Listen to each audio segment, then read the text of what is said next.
Hi there, thank you so much again for joining me on this channel. As always, I'm very grateful for all your previous views, likes, subscriptions and shares. As with all my videos, we're going to give you a little helicopter view of a theme or a topic, and you can use it as a springboard for your own investigations and studies. So thank you for joining me, and we are going to be looking at Halloween and All Saints Day. Yes, I was thinking of putting on some scary makeup. Feel free to now insert your own joke.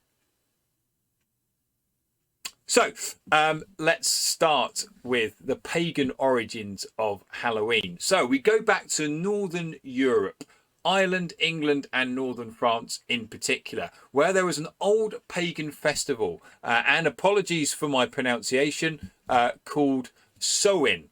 And Samhain was a time where it marked the end of summer. And of course, you've got to remember how reliant people were back then on the seasons. Winter was a horrible, miserable time. You had to hope and make sure that the harvest you gathered in August was going to last you all the way through the winter.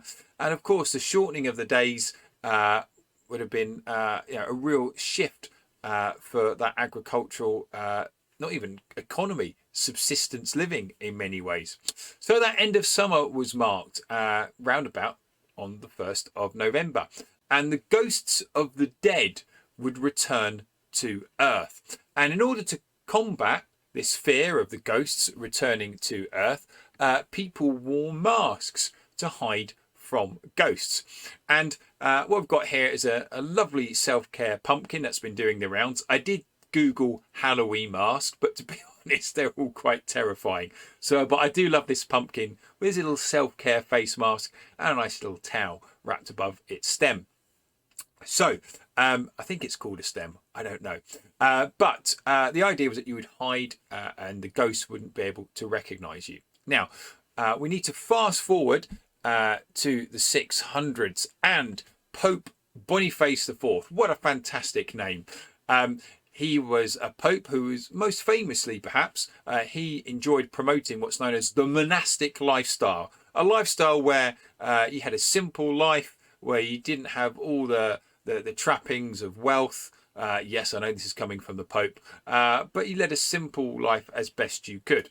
But why is he interesting for us? Well, when it comes to Halloween and All Saints Day, he was most famous for converting Roman temples and converting them to the Virgin Mary. So there was one in Rome that he converted to, previously been worshipping Venus. He converted it to worship the Virgin Mary. And as a result, he wanted all Christians, all saints, because saints don't have to be someone who's necessarily famous. It's a collective term for Christians, to be honoured and remembered and to be prayed for. And he declared that the 13th of May should be that day. I know it's the 13th of May and not the 1st of November, but we'll come to the person who did actually make that change. And that was Pope Gregory III, about 100 years later. And there in Rome, he built a chapel to All Saints, and he moved the day to the 1st of November. And that's kind of interesting because therefore, by default, the 31st of October became All Hallows Eve. So hallow meaning something that is sacred or special or holy, the day before All Saints Day.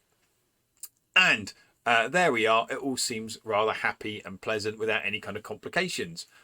But as with all great religious stories, there's more to it than that. We need to go back from Italy to dip over to England. And let's go to the 1500s.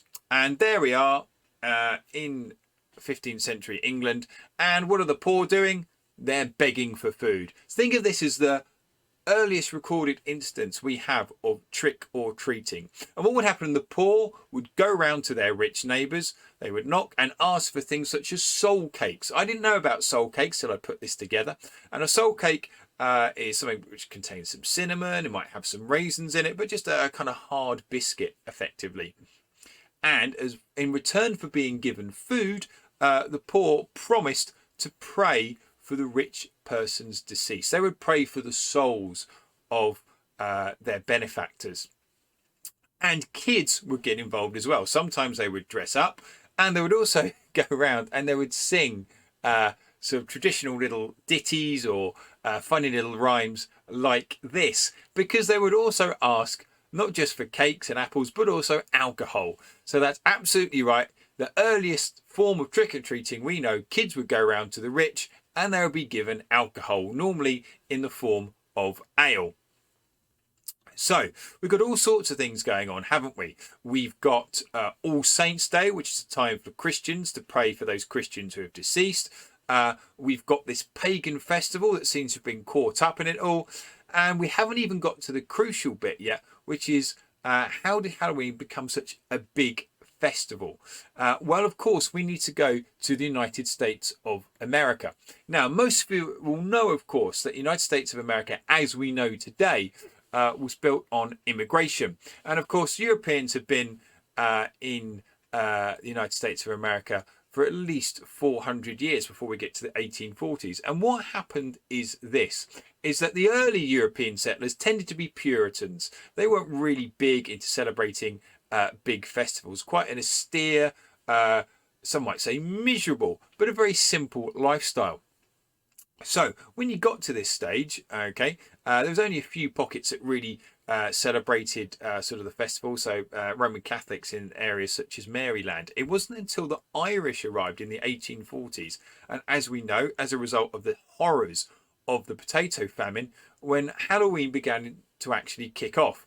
And what happened is the Irish brought those traditions, those pagan elements of Samhain. They brought, of course, their strong Roman Catholic beliefs, and what happened is, bringing it to the United States, you had this amazing melting pot, and all of a sudden the festival began to gain traction. And one of my favorite things that I found out was regarding carvings. Now, in Ireland, you would carve a turnip.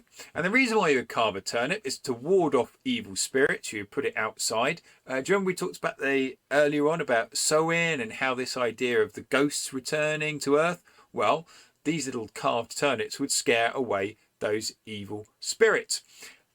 When the Irish settlers arrived in the United States of America, what was the nearest thing to carve that was available? The pumpkins, because pumpkins are native to North America. And so that is where the story came from and the tradition.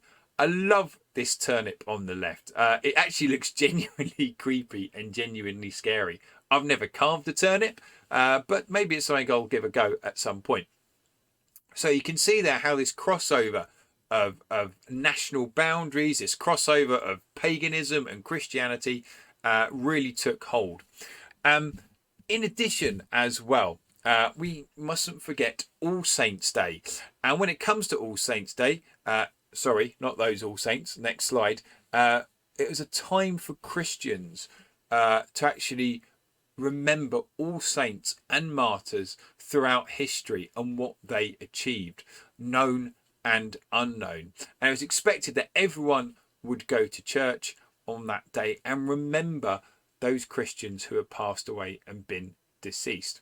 And just bringing it all together, I think there's a few things just to be aware of. So first of all, just consider the history of Halloween and All Saints Day. You get these almost conflicting origin stories, and just reading around it, you could see how some historians are not so sure as to where this crossover point happened between the pagan festival and the Christian festival. Maybe we'll never know. And there's also this, is there a tension between pagan and Christian? So think about how Christianity has a lot of its festivals rooted within those pagan traditions, and this idea of supplanting or imposing those template of beliefs. It's fascinating. It happens at Christmas. It also happens at Easter. And also think as well about how Halloween has become this major kind of financial festival.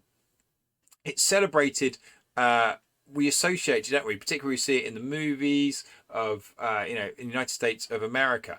But it's so intriguing how its roots are in Northern Europe and how it's has become this huge, important and significant festival.